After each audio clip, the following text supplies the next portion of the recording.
absolutely. Look, in the few minutes we got left, Amanda, look, with everything else that's been happening in Canberra, I think some people may have missed the implications of a decision that Mark Dreyfus, the new Attorney General, made recently, and that was a decision not to appeal the landmark Love versus Tom's decision.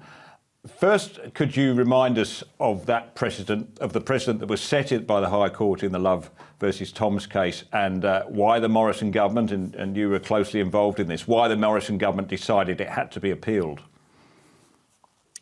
Yeah, I think this is a real, it's been deliberately done quietly by the Albanese government. They don't want Australians to see what they've done here.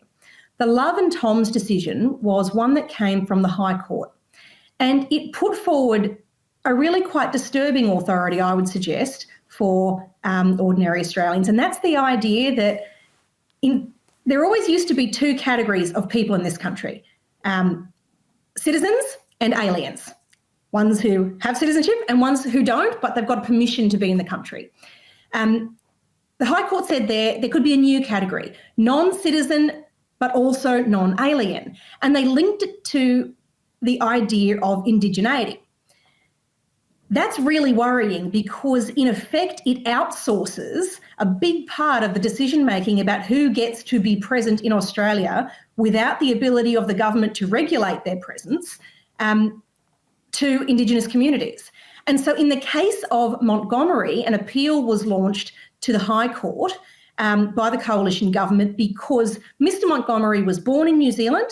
He moved to Australia at the age of 15.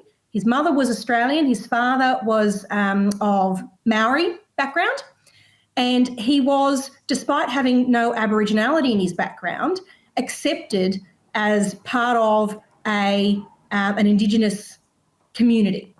And so this is the idea that somebody who's got no Aboriginal background, wasn't born in Australia, isn't an Australian citizen, can nevertheless, despite committing violent crimes, not be allowed to be subject to the migration laws of this country.